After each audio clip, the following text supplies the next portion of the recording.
नमस्कार. मी अरविंद आठले. नुकताच ब्रह्मचैतन्य गोंदवलकर महाराजांवर आपण एक सिरियल घेतली. त्यावेळी डोक्यात आलं की ब्रह्मचैतन्यांचं जसं आपण पूर्णपणे इतिहास सांगण्याचा प्रयत्न केला तसंच त्यांचं गुरु घराण्याकडे पण आपण जावं. आणि त्या दृष्टीने आम्ही काही मंडळी त्यांच्या गुरुग्रही म्हणजे तुकाईंच्या गावाला जायचं ठरवलं आणि तुकाईंचे गुरु जे आहेत उमरखेडला तिथेही जावं अशा दृष्टीने आम्ही प्रवास सुरू केला. जसं नाशिक सोडलं तसा अतिशय सुंदर असा रस्ता आहे नाशिकचा. पुढे संगमनेरपासून पुढे आम्ही समृद्धी महामार्गाला लागलो आणि समृद्धी महामार्गापासून पुढे जाऊ मग आम्ही नामदेवाचं जे जन्मस्थान आहे त्याला नरसी बामणी किंवा नरसी नामदेव असं म्हणतात, तर त्या ठिकाणी पोचलो. हा सगळा प्रवास तुमच्यासमोर हा उलगडून दाखवतो आहे, जरूर पहा.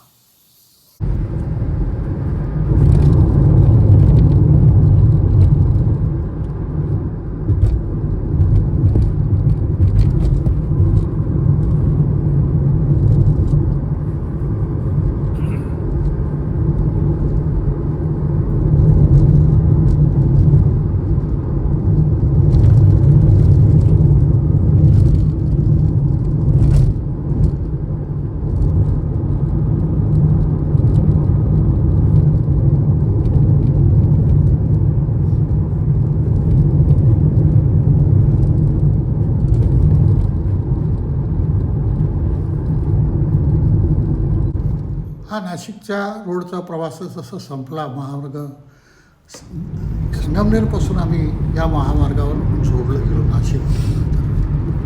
अतिशय सुंदर पहा. एक आता अजंठा एलोराला पुढे जायचं आहे तर त्याची प्रतिकृती यांनी ह्या घाटाच्या ह्याच्यामध्ये बनवलेली आहे. सरळ सुंदर मोठमोठे रस्ते, कितीही पुढे पहा सरळ दिसणार रस्ता. कुठेही तुम्हाला गिअर बदलायची गरज नाही, कुठे काय करायची गरज नाही. गाडी भरपूर वेगाने 120 स्पीडने सुद्धा तुम्ही जाऊ शकता. अतिशय शॉर्टकट असा हा रस्ता आणि अतिशय सुंदर मजबूत रस्ता आहे. जसजसे पुढे जाल तसतसं तुम्हाला ह्या महामार्गाचे एक समृद्धी का म्हणतात हे सत्तर पहा. किती भव्य का केवढा बांधलेला आहे. एका वेळी 4 गाड्या एका वेळी जाऊ शकतात असा हा सुंदर रस्ता.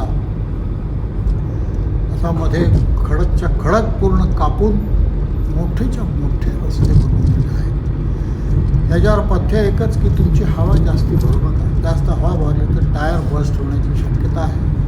तेव्हा नायट्रोजन भरलं तर हे अपघात होणार नाहीत. आता जे अपघातांचं आपल्याला प्रमाण दिसतं आहे याचे कारण लोक बेपर्वा आहेत. या लाईनमधून त्या लाईनमध्ये जातो. तिथे कशा लाईनी आहेत की या 80 किलोमीटरचं स्पीड, 100चं स्पीड, 120ची स्पीड अशा वेगवेगळ्या लाईन्स आहेत आणि त्या लाईनमध्ये त्या स्पीडनी जाणं आवश्यक आहे. हे तर न जाल तर तुमचा अपघात आणि हवा बस्ट होते. हा मुख्यतः याचं जे कारण आहे. टायर फास्ट चालल्यामुळे गरम होतात आतली हवा आणि टायर बस्ट होण्याची शक्यता आहे. म्हणून नायट्रोजन वापर तर यातले 90% ॲक्सिडेंट करतो. तर असा हा सुंदर रस्त्याने आपण चाललो आहोत. अजिबात गर्दी कुठेही नाही या रस्त्याला. प्रत्येक वाहनामध्ये किंमत 200 मीटर अंतर ठेवावं अशी सूचना आहे. हे पाहे 80, 120 अशा स्पीडने आणि ओव्हरटेकिंगला वेगळा पुन्हा हे आहे. भव्य रस्ता आहे. एकदा जावंच या रस्त्याने. आजूबाजूचा प्रदेश हिरवागार सुंदर प्रदेश दिसतो आहे ह्याच्यामध्ये. आता समजा तुम्ही एलोराच्या जवळ आला तर हा किल्ला तुम्हाला दिसणार. दोन्ही बाजूला काही ना काही तुम्हाला सौंदर्य दिसणार. पहा, निसर्ग अतिशय छान आहे या ठिकाणी. आणि हे असे तुम्ही चालले. आता एलोराचा फाटा पुढे जाणार आहे 39 किलोमीटरवर पुढे. हा मुख्य नागपूरपर्यंत हा रस्ता पुढे जातो. ही वाटेत नदी लागते आपल्याला, गोदावरी तटे. प्रत्येकाचं हे पाहते आणि सगळं अतिशय व्यवस्थित काम आहे. तुम्ही जर त्या सूचना ऐकल्यात तर काही प्रश्नच नाही. अतिशय छान सोय आहे सगळ्या रस्त्यांवर. खूप अंतर गेल्यानंतर तुम्हाला चहा पाण्याची सोय किंवा पेट्रोलची सोय होईल, पण तेवढा अंतर तुम्ही जाताच ना, वाटेत थांबायची तुम्हाला गरजच नाही आहे. साधारणपणे एक तास, 1 तास, 1.25 तास अशा अंतरावर हे सगळे पंप आहेत.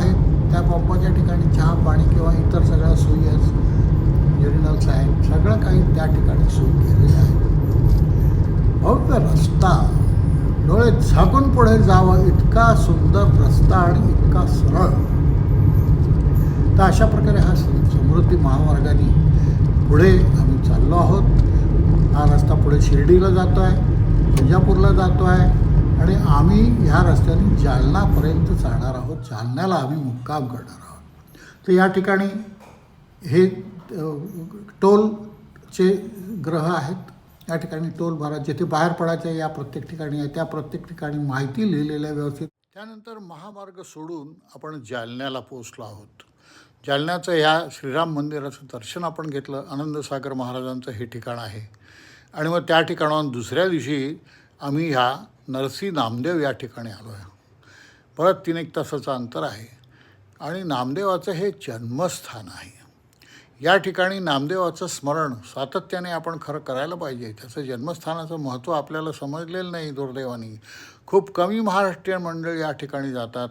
परंतु नामदेवांनी पंजाबात जे फार मोठं प्रचंड कार्य करून ठेवलं आहे, त्यामुळे शीख समाजाचं लक्ष प्रचंड या ठिकाणी आहे. फार मोठ्या प्रमाणात शीख मंडळी इथे येतात आणि नामदेवाच्या या ज्ञानाचा प्रचार करतात.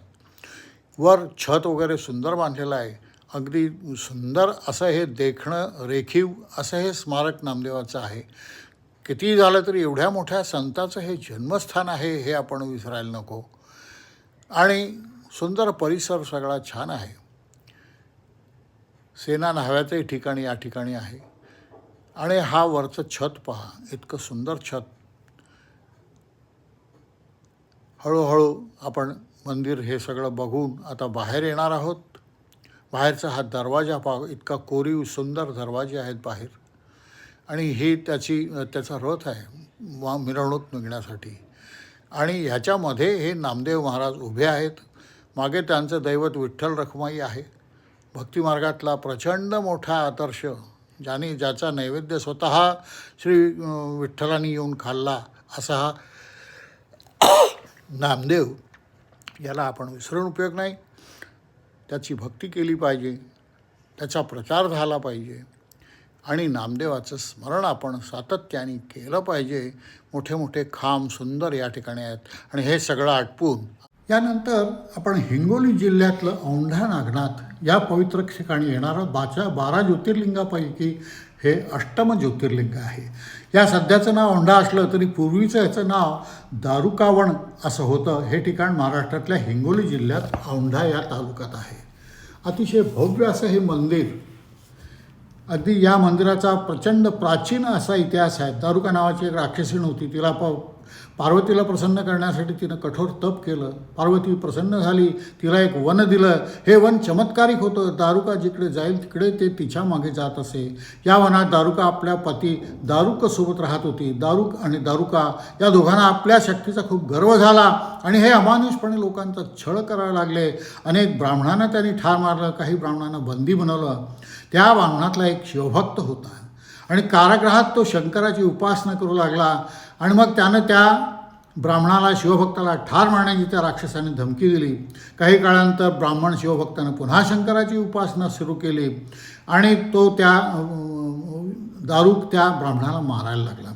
तेव्हा त्या ब्राह्मणानं शंकराचा धावा केला आणि मग त्या क्षणी महादेव आपल्या भक्तावर प्रसन्न झाले आणि दारुका राक्षसांचा त्यांनी वध केला. आणि महादेव ब्राह्मणांना म्हणाले की येथेच नागेश्वर ज्योतिर्लिंगाच्या रूपानं मी कायम वस्ती करीन. तेच ठिकाण आज नागनाथ किंवा नागेश ज्योतिर्लिंग म्हणून प्रसिद्ध आहे. मंदिराच्या भोवतीचे अरण्य आहे, त्याला दारुकावन म्हणतात. हे ज्योतिर्लिंग नंतर तिथे सरावर तयार झाला आणि ज्योतिर्लिंग त्या सरोवरात समाविष्ट झालं. पांडवकालीन सुद्धा ह्याला इतिहास आहे. 5 पांडव कौरवांकडून द्यूतात हरल्यानंतर 12 वर्षाचा वनवास आणि 1 वर्षाचा अज्ञातवास होता. त्यावेळी इथे आलेले होते आणि त्यांना पांडवांनी पाहिलं की ते महादेव आहे. तेव्हा कृष्णाने त्या शिवलिंगाविषयी त्यांना माहिती सांगितली आणि हे नागेश्वर ज्योतिर्लिंग आहे. मग 5 पांडवांनी त्या ठिकाणी भूतलावर स्थित असलेल्या ज्योतिर्लिंगाचं एक भव्य असं दगडाचं अखंड मंदिर बांधलं. पुन्हा एक कालांतरानं 1600 सालानंतर औरंगजेबाच्या काळामध्ये औरंगजेबाने या मंदिर सगळं उद्ध्वस्त केलं आणि मग ते मंदिराचं शिखर हे अहिल्याबाई होळकर यांनी मंदिराचा जीर्णोद्धार करून मंदिराचं शिखर पुन्हा बांधलं. आज ते आपल्याला पाहायला मिळतं आहे.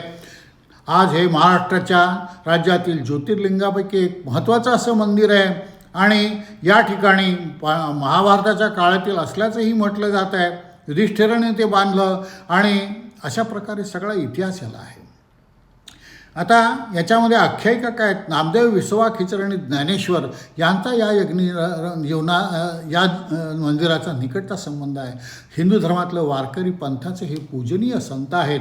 तेव्हा नामदेव यांचे गुरु विसोबा खेचर या औंढ्या नागनाथ मंदिरातच त्यांना भेटलेले होते. त्यांना ज्ञानेश्वरी या मंदिरात सल्ला देण्याचा सल्ला दिला होता आणि ज्ञानेश्वर या ग्रंथानुसार ज्ञानेश्वर आणि मुक्ताई नामदेवांना योग्य गुरुच्या शोधात औंढ्या नागनाथच्या मंदिरात जायला सांगतात. मंदिरात नामदेवांना विसोबा शिवाचं प्रतीक असलेल्या शिवलिंगावर पाय पसरलेले दिसतात. त्यांना राग येतो, परंतु ती विसोबानी त्यांची पाहिलेली परीक्षा होती. त्यांनी सांगितले की माझे पाय इतर ठिकाणी ठेवून पहा. ज्या ठिकाणी नामदेवाने विसोबाचे पाय ठेवले त्या ठिकाणी एक एक शिवलिंग उगवलं. अशा तऱ्हेने विसोबाने योगशक्तीद्वारे संपूर्ण मंदिर शिवलिंगाने भारून टाकलं. तेव्हा ही कथा अशी प्रकारे ही जी काही आहे, तेव्हा मंदिरासमोर भजन असताना मंदिराच्या पुजाऱ्यांनी त्यांना सांगितलं की मंदिरासमोरच त्यांचं गायन, नित्यपूजा आणि चालू झाल्या आणि मंदिराच्या मग शिखर संस्थांचे जे धर्म संस्थापक गुरु नानक यांनीसुद्धा औंढ्या नागनाथला भेट दिल्याचं सांगितलं जातं. त्यांनी या भागात फिरताना आणि नामदेवाचं जन्मस्थान असलेल्या नरसी बामणीलाही त्यावेळी भेट दिलेली होती. शीख धर्मात नामदेवांना भगत नामदेव म्हणून पूजनीय मानलं जातं. अशा प्रकारे दरवर्षी हिंदू कालनिर्णयाच्या माघ महिन्यात या ठिकाणी जत्रा भरते. ती फाल्गुन महिन्याच्या सुरुवातीपर्यंत चालते. असं हे सुंदर मंदिर, याचं स्थापत्य पहा, याच्या एक एक मूर्ती पहा, अतिशय सुंदर, रेखीव, अत्यंत पुरातन असं हे मंदिर. मोठे शिवलिंग आहेत, अनेक ठिकाणी आहेत आत शिवलिंग. आत असं भुयारात गेल्यासारखं आत जावं लागतं. माझ्यासारखा म्हातारा माणूसही त्यात गेला आणि त्यांना मला अत्यंत सुंदर त्यांचं दर्शन त्या ठिकाणी होऊ शकलं. मी स्वतः अत्यंत आनंदाने ह्याचं दर्शन घेतलं. माझ्या हातून त्यावेळी अभिषेकसुद्धा मी केला आणि ब्राह्मणवृंदाने माझ्याकडून तो करून घेतला. आणि मंदिराच्या जसं पुन्हा बाहेर आलो, इथे एक लाकडी रथ ठेवलेला आहे. हा रथ अतिशय प्रेक्षणीय, पहा ती किती मजली कसा आहे तो, अतिशय सुंदर असा हा रथ. आणि मंदिराचं सगळं भव्य असं प्रांगण एकदा जावंच असा हा औंढ्या नागनाथ आहे.